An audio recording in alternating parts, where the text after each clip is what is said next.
Good afternoon and welcome to the February 10th, 2020 Park and Rec Commission meeting. First item on the agenda is to approve our agenda. Is there a motion to do so? I'll make a motion to approve the agenda. Second. Motion's been made and seconded to approve the agenda. All in favor say aye. Aye. Opposed, same sign. Motion carries. Next item on the agenda is approval of the minutes from our January 13th, 2020 meeting.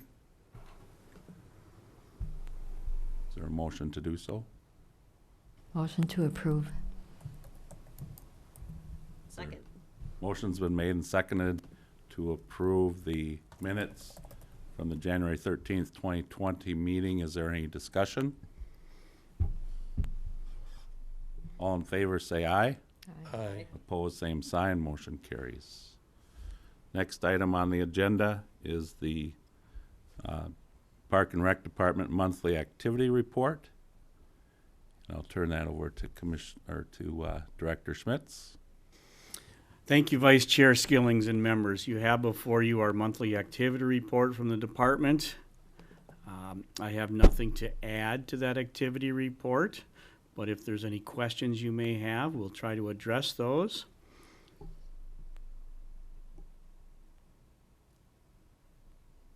But I have nothing in addition to that. Thank you, Director Schmitz.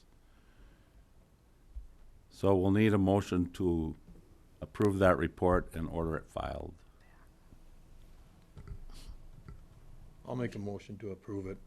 I will second it. Okay, motion's been made and seconded to approve the monthly activity report from the Park and Rec Department. Any further discussion? All in favor say aye. Aye. Opposed, same sign. Motion carries.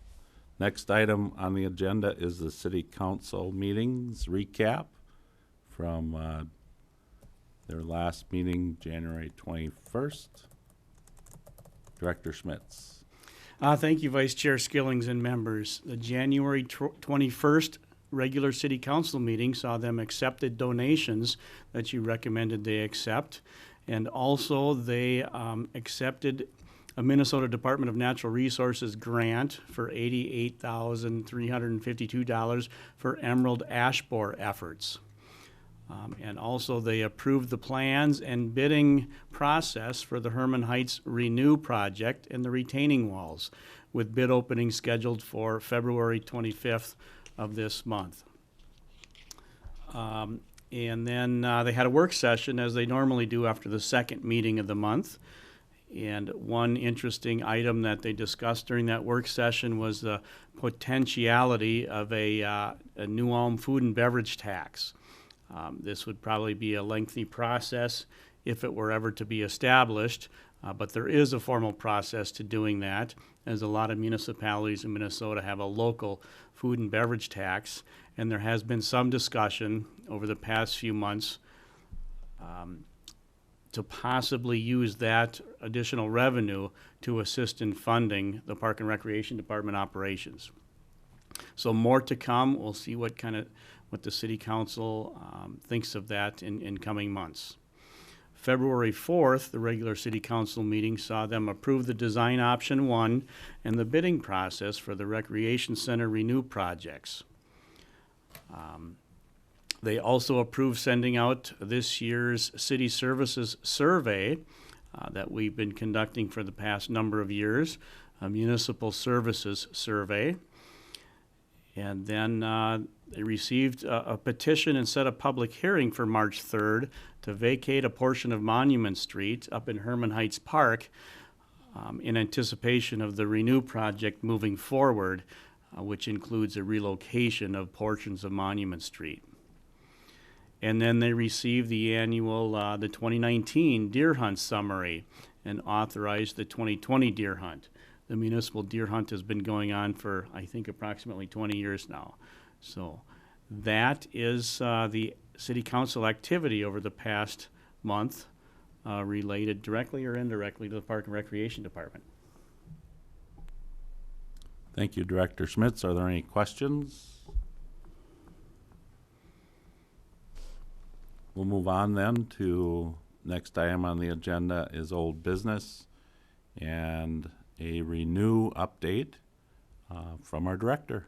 Thank you, Vice Chair Skillings and members. We'll start with Johnson Park.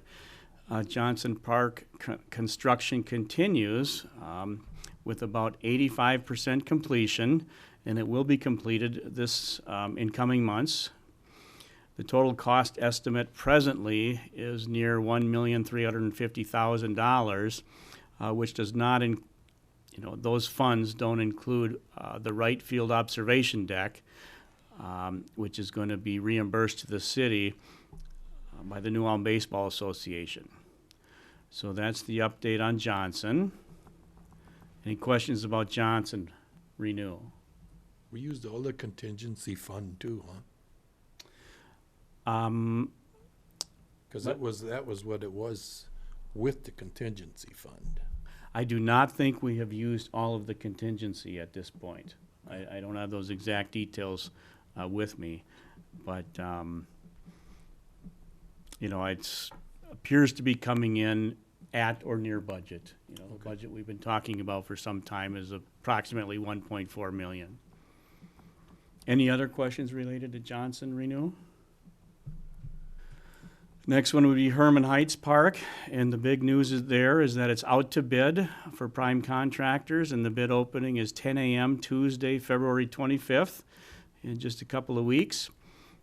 And there's 2 projects with that bid package. Of course, the Renew project, which includes the parking lots and the relocation of Monument Street, and the peripherals related to that, storm sewer, curb gutter, sidewalk, street lighting, and so on. Then the second project is the retaining wall replacement project along Center Street. So as of January 21st, the cost estimate for those 2 projects combined is $1,242,000. Any questions about Herman Renew or retaining walls? Kind of the big news with that is if bids come in reasonable and the city council authorizes moving forward this year, it could very well be that the entire park is closed for the entire year. It'll be a large construction site with many bulldozers and dump trucks, and unfortunately it could possibly mean that the monument is off limits and the playground and the 2 picnic shelters. So we'll wait and see how things pan out there. And as more information becomes available, we'll be sharing it with everyone. Any questions about Herman projects? Okay, the next one is the rec center. I'm going to move up to the podium and go through the PowerPoint that was presented at the last city council meeting, just to make sure that the commission has all of that information that went to council.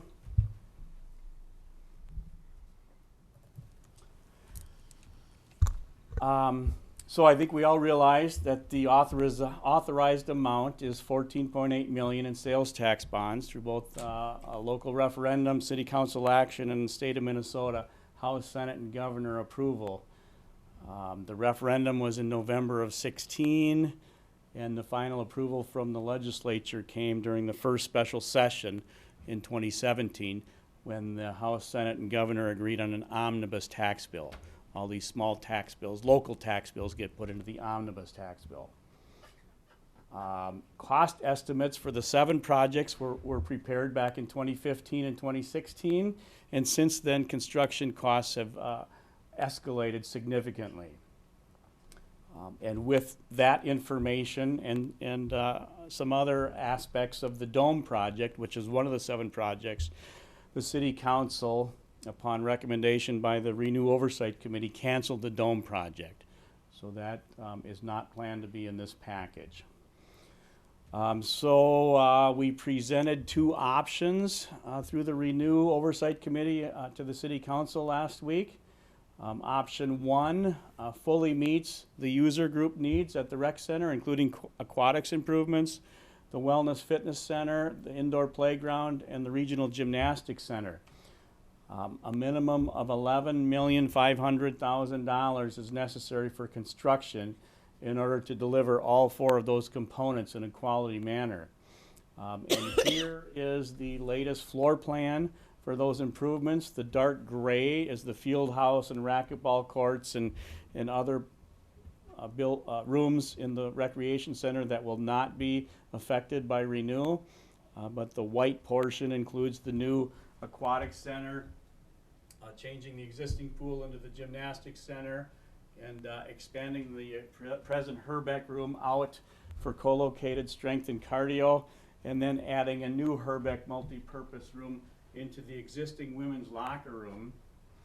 We will also have a dedicated spin room, a stationary cycling room where the present welcome desk is, and then the indoor playground is adjacent to the new aquatic center, the indoor aquatic center. And then there will be a new multi-purpose room, small multi-purpose room in that vicinity for birthday parties and so on. And then we're moving to 3 locker rooms as opposed to just 2. Men's locker room, women's locker room, and family other locker room. Here's an overhead rendering with the new aquatic center box here, the existing pool, which is going to become the gymnastics center, and then a big glass facade here for the new wellness fitness center. Another rendering of kind of the front entrance. Okay, the other key component with the project, since the cost estimates are significantly more than what we had planned for, is that a single-phase construction is favored over a multi-phase construction to save money. So the construction management firm imagines approximately $100,000 in savings per month if we can reduce the window or the schedule of the construction time period. And they estimate a 3-month savings if we go to 1 phase, so that's $300,000 in savings if we close this southern portion of the recreation center from day 1 for the construction and the contractors to get in to do everything at once. So that means the swimming pool, the locker rooms, and the showers will be offline during the entire construction time period, which is estimated between 9 and 12 months, hopefully beginning in July this coming summer. Some full-time staff will be reassigned to other park and recreation facilities out of the rec center, and we will have some temporary reduction in part-time staff. We will also be saving money, so to speak, by not having to operate the swimming pool during that time period. The swimming pool is very expensive to operate. There are many other indoor and outdoor swimming pools in the area that hopefully our users will be utilizing. Memberships will be extending memberships or refunding memberships at no cost, so that our users are not adversely affected financially. There will be some decreased revenue during the construction time period, but we're optimistic to recoup more of that once the new facility and its new amenities open. Here's a chart that talks about a little bit of the operational impact of the components in the first column to the left, the difference in square footage and the percentage change, and whether or not that square footage is a revenue generating portion of the building. Any questions on this slide from anyone?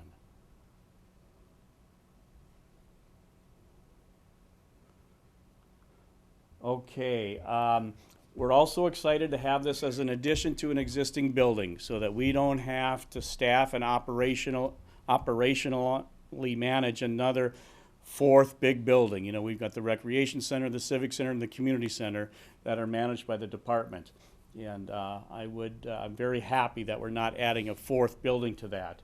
So we will be utilizing existing staff of the recreation center to maintain and operate the new square footage.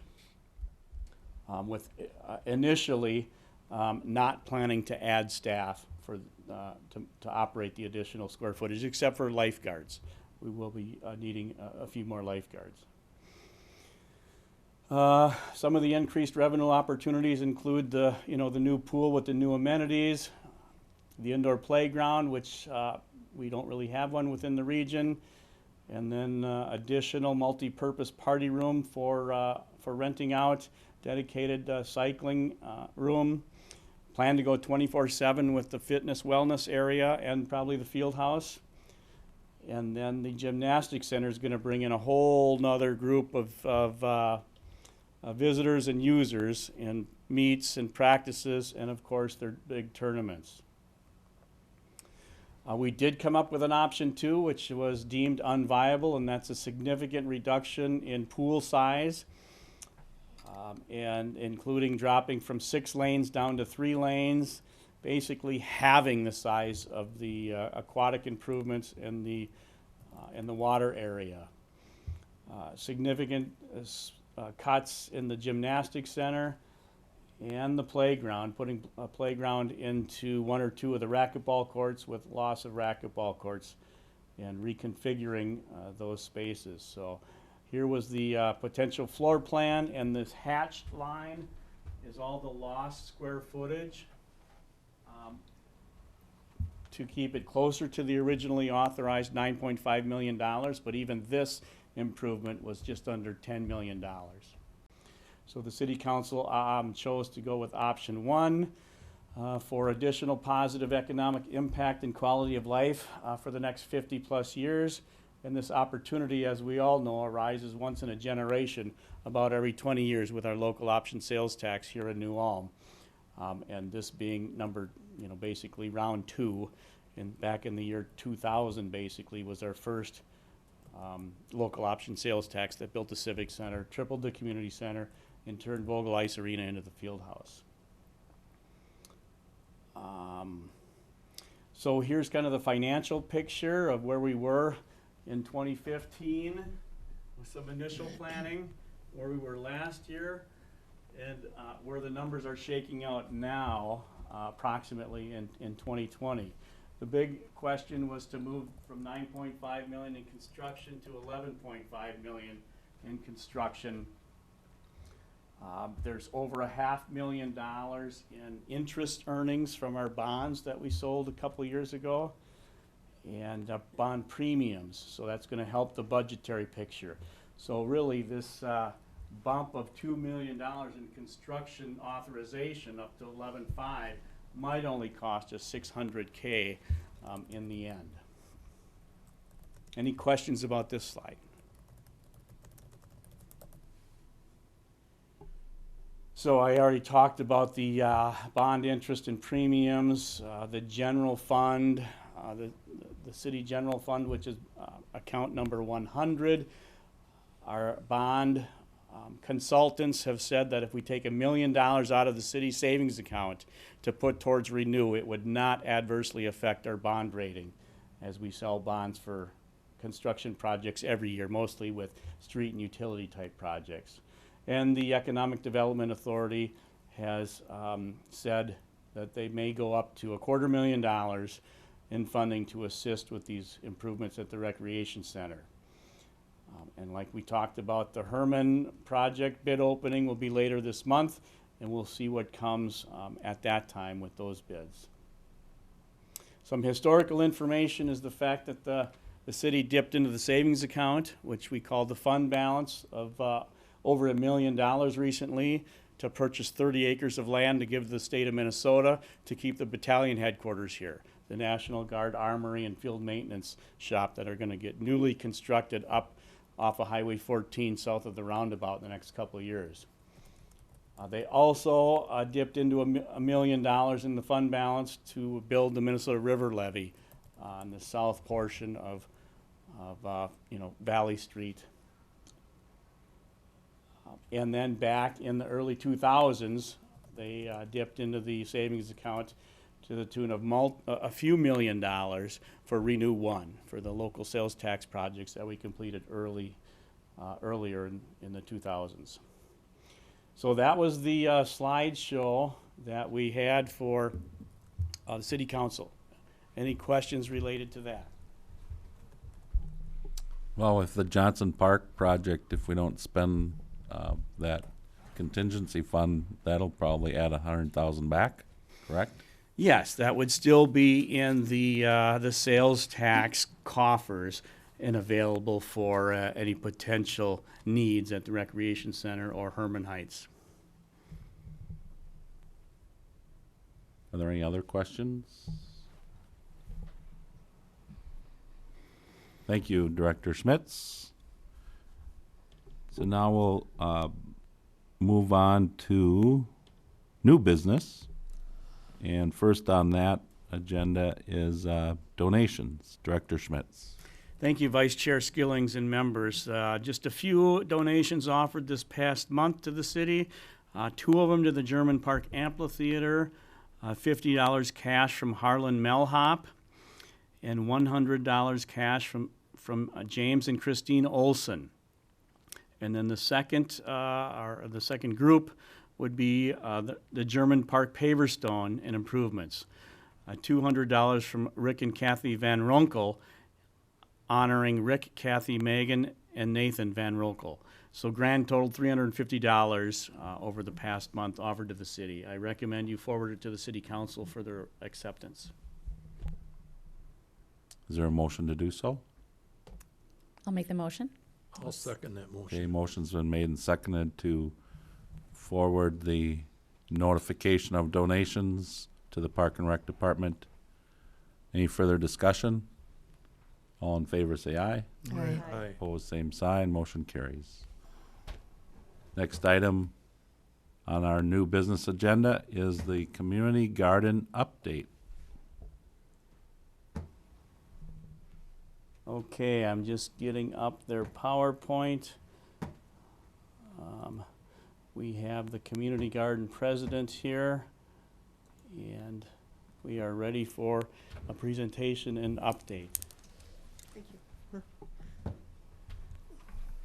Well, good afternoon.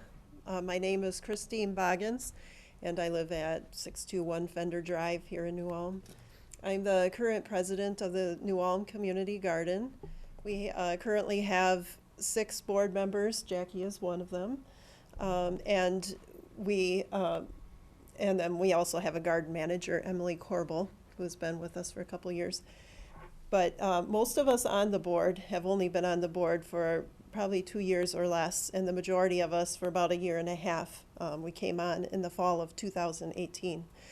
And so last year was sort of a new, kind of a changing of the guard, so to speak, because we have some of the former people went off, and we had a new group of people who are mostly gardeners.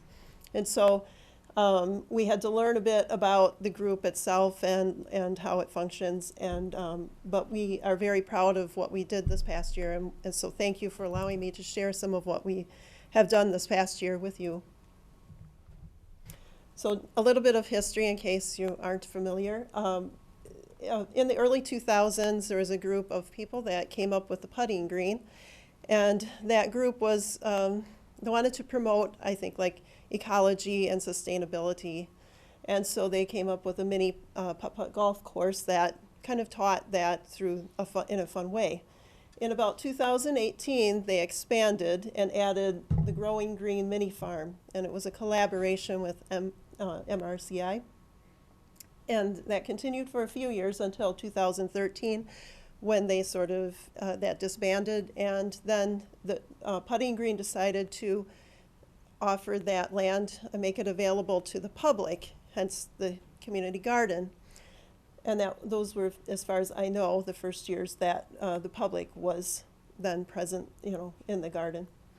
Most of us that are now on the board kind of came on in that time period. I think maybe I came on in 2006, or began gardening there in 2016, and a number came maybe a year or two before me.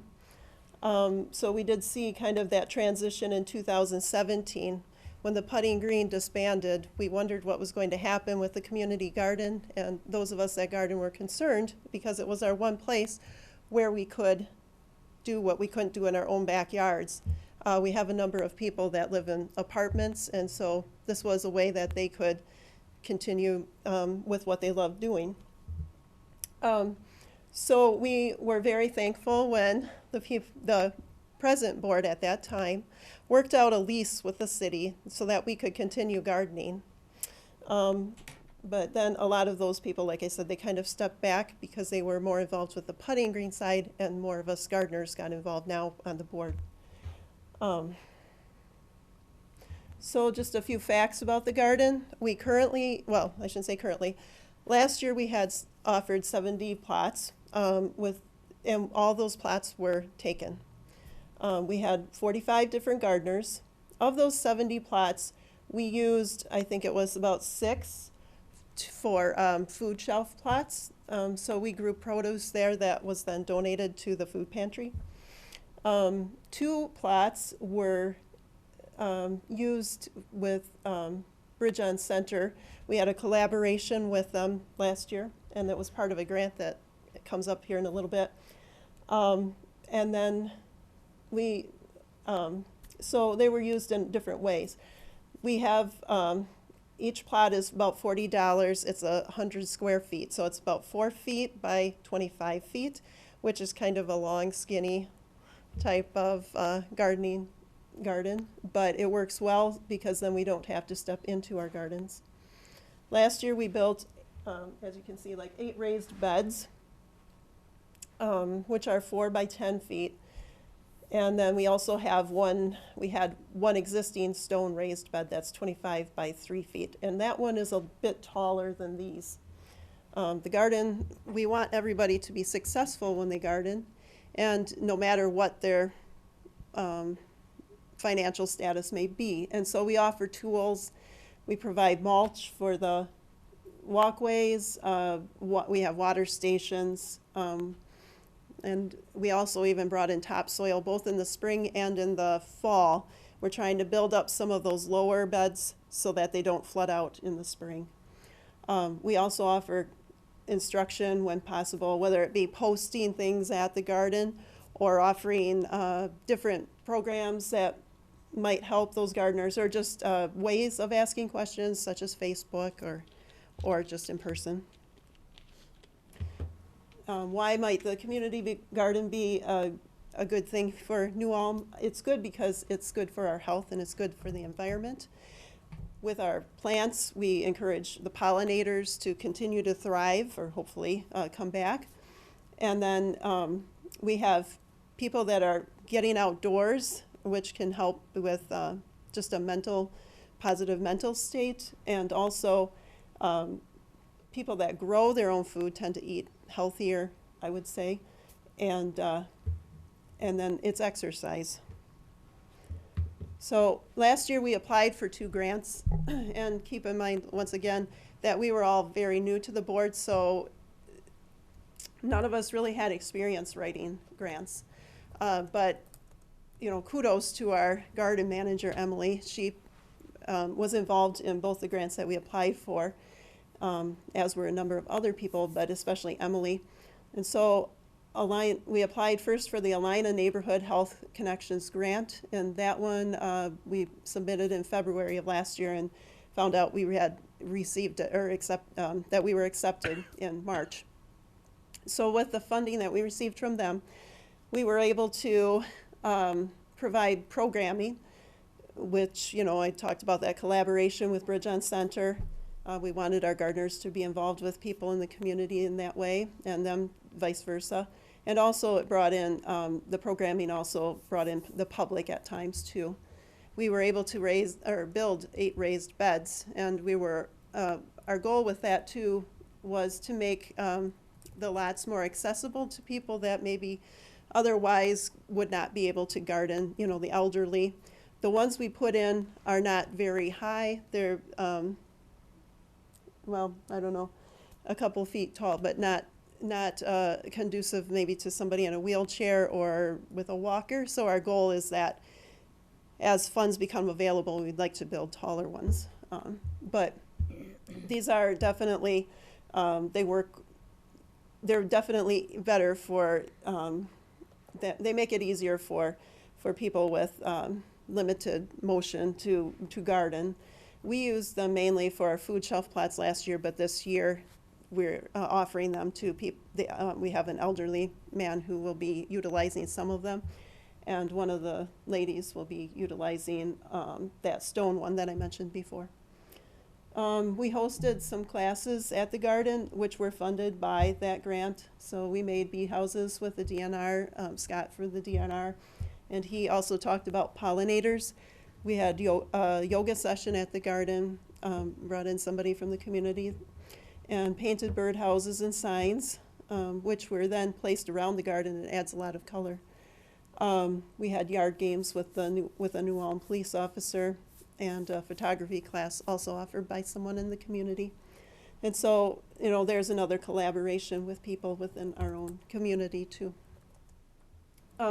Later in the season, we applied for a SHIP grant. When we took over, or a lot of us came on, we talked about how we had two sheds at the time, and we still do. But one was a recycled shed, and it had reached its potential. We needed to replace it, or we knew in the near future. But when we looked at our funds and what we had available, we knew we didn't have the funds to do that. And so we looked at other options. We had kind of looked at the SHIP grant at that point, but we didn't think that we could apply for it. And then we thought maybe we could collaborate with the high school, and their shop class could maybe build something for us. But that was sort of dependent on the kids that, you know, and their skills, and also other projects at the time. But one of our members, Richard, had network. He goes to a lot of the United Way networking type things, and he met Melissa Huffman. She encouraged us then to apply for the SHIP grant, which we received. So we were able to purchase a new 10 by 12 shed, which you can see it's bright red. If you drive by, we're at 20th and Valley, out toward Hy-Vee. And then our members, board members, tore down the old shed. We put in a pad, and had the new one was then installed in late October, before all the bad weather hit.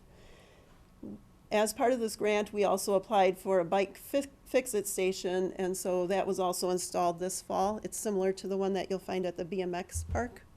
And we'll have a little session on how to use it in the spring. Other support that we have received is we received money from United Way, and we'll probably be applying again for a grant from them this spring.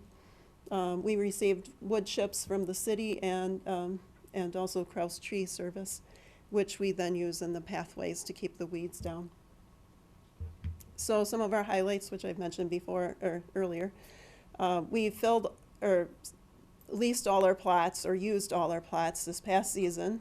5 were offered at a reduced price. We donated 400 pounds of produce, that's quite a bit, to the food shelf, and we'd like to do that again next year. One of our board members made a wash sink, Wally, made a wash sink for us, so that we can keep the dirt at the garden and not take it home to our own sinks at home. We worked up some soil so that we can expand, hopefully this year, and add another 10 plots. Our garden manager added a kid's garden, so there was a sunflower fort and a bean teepee and all sorts of things where they kids could plant pumpkin seeds and watch the plants grow, or they helped harvest too at certain times of the year. And we hosted a couple groups this summer too. The Kids Camp summer program, and also the Junior Optimist Club came out too for a session. So what are our goals for this year? We'd like to fill up all our plots again, and this time we would like to have 80 made available and filled. We want to continue programming for gardeners, which I think maybe not to the extent that we did last year, but still keep some of that available. Continued with our food shelf donations and increase our number of volunteers. And Richard is putting in a pollinator garden. That's kind of his own project. So kind of continue moving forward. And like I said, also adding those raised beds when funds become available. And this just is a picture of from the spring. Gary, this is Gary's garden, and we're hoping he'll be back.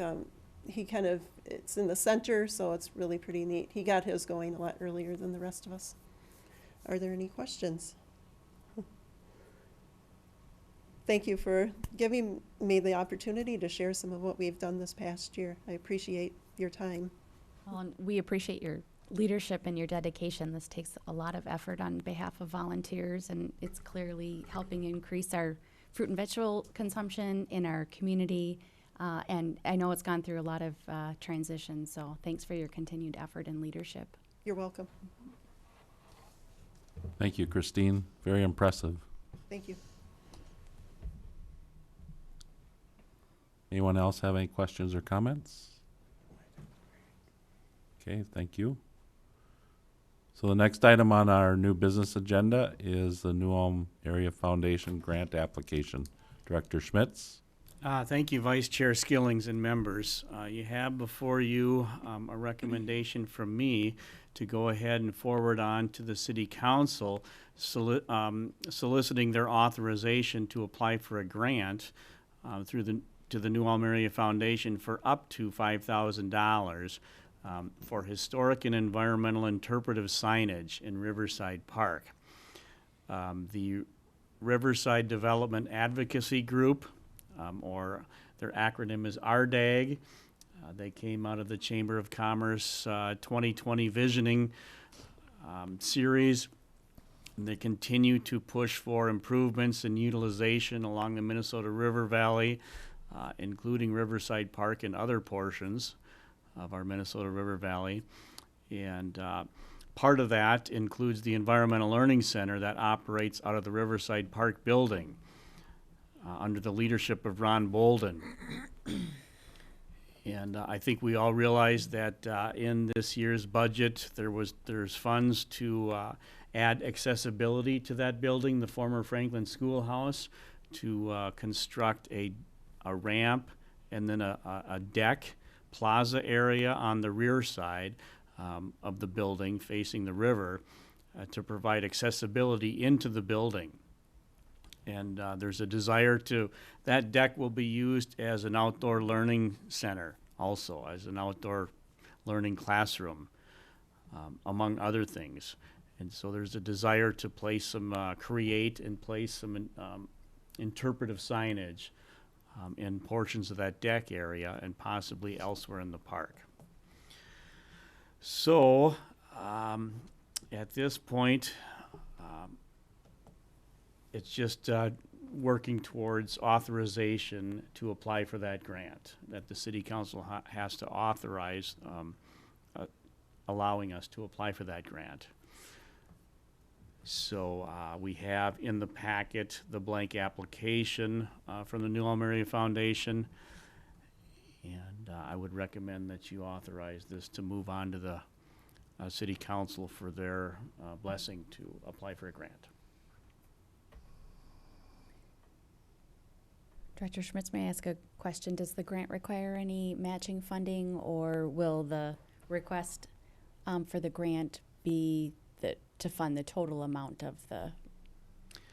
That's a great Whatever is question. requested. At this point, we're not committing to any matching funds. The RDAG organization will be drafting the grant application, with me. And there may be some matching funds coming from private sources. I know the New Ulm Area Sport Fishermen have devoted a lot of funds towards the Environmental Learning Center with supplies, materials, and programming, along with the Isaac Walton League.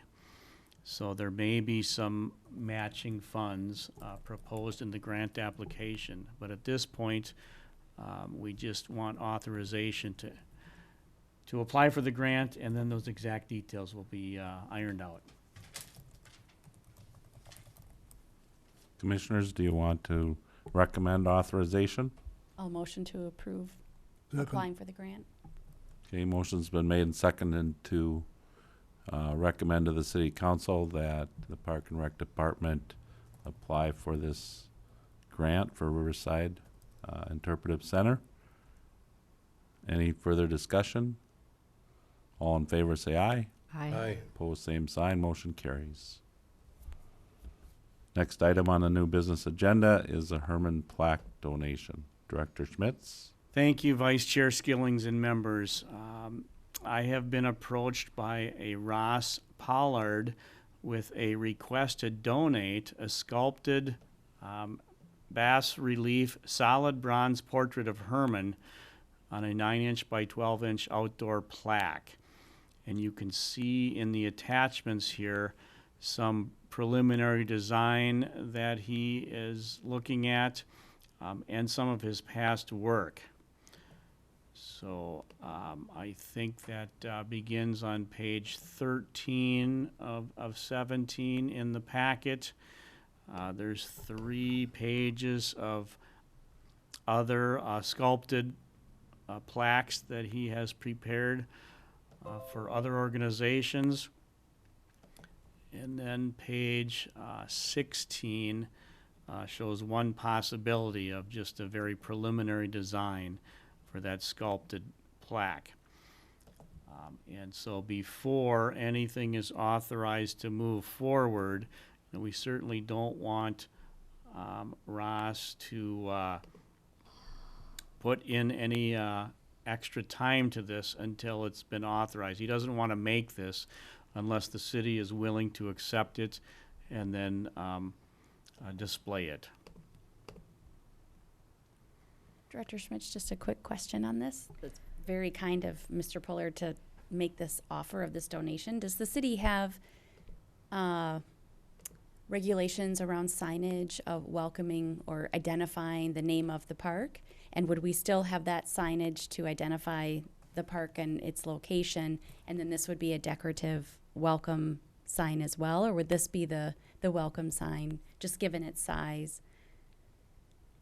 Its size of 9 inches by 12 inches. Yeah. No, it's not going to be the park entrance sign. It would be, we have to determine yet at this Where point it's whether located. it's something that we would want mounted exteriorly Okay. or interiorly. So it's just part of the park Yes. as Yes. Mhm. determined in the future of its exact location. Yes. Mm-hmm. Director Schmitz? Go ahead. And what is the material that it's made with or made of? It's a It's going- solid bronze Okay. sculpted Oh, I see it there. relief. And what he has done with some of these plaques in the past, I think, has mounted them on wood, but they could also be mounted on a maintenance-free material as opposed to wood. Is there any chance that he's looking for alternative projects? I say that because we want to do something exactly like this at Johnson Park for Fred Johnson. Mm-hmm. I don't know that. We certainly could be checking. I could give you that, Ross's contact information.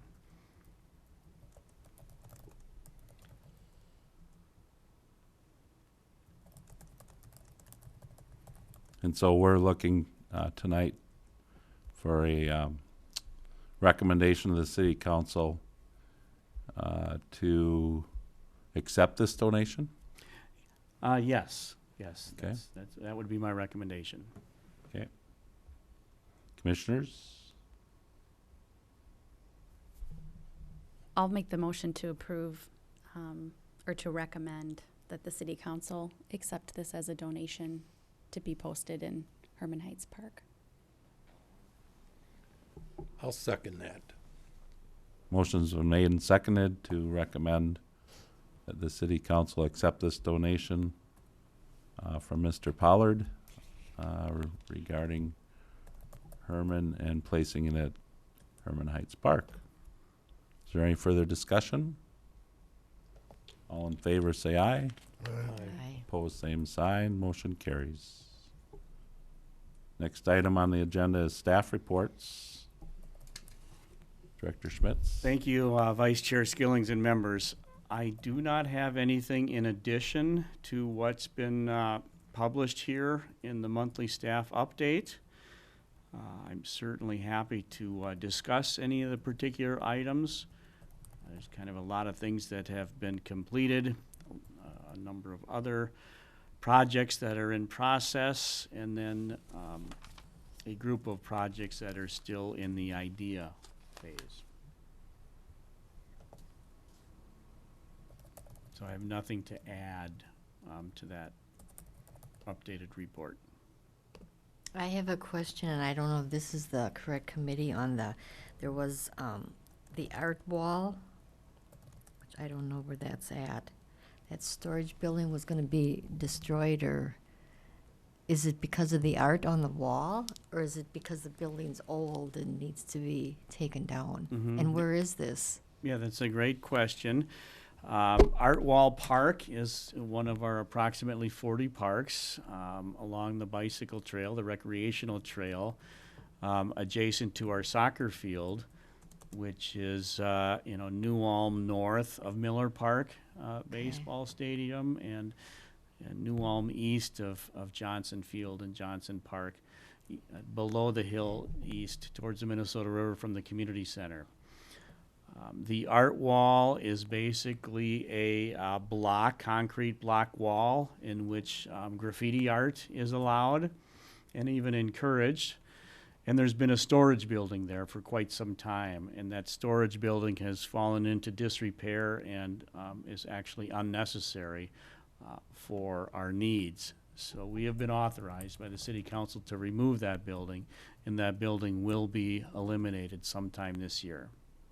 Okay, thank you. But the art wall will remain, Okay, and artists from local and far will continue to enjoy that facility. and I had one more question with Nels Park. I live in that area and my grandkids use that. How far has it gone with providing a shelter and restrooms? Is that this committee, or is that another committee? The Park and Recreation Commission and Department, of course, will be very involved in any developments up at Nels Park, and that's a great question. That's a very utilized neighborhood park, and in some aspects may be referred to even as a destination park because of the fitness trail and its proximity to the state park. We have on our wish list a shelter up there in Nels Park along with restrooms. There has been no design completed and no funding authorized. So that's still, I would say, within our 5-year capital improvement plan. And if we didn't have Renew taking place now, projects like that Nels Park shelter restroom building would be more in the near term as opposed to down the road a few years. So there's going to be funding needed for that, Okay. and it is on our wish list for the. That's good to hear. Yes, great question. Any other questions or comments for staff? Next item on the agenda is commissioner reports. Are there any reports from commissioners? Okay. Next item on our agenda is the date of our next meeting, which will be Monday, March 9th. Is that the second Monday? Yes. Okay. Yes. Mm-hmm. Monday, March 9th, 2020 at 4 p.m. here in the City Hall Council Chambers. Thank you for your attendance tonight, and we are adjourned. Thank you.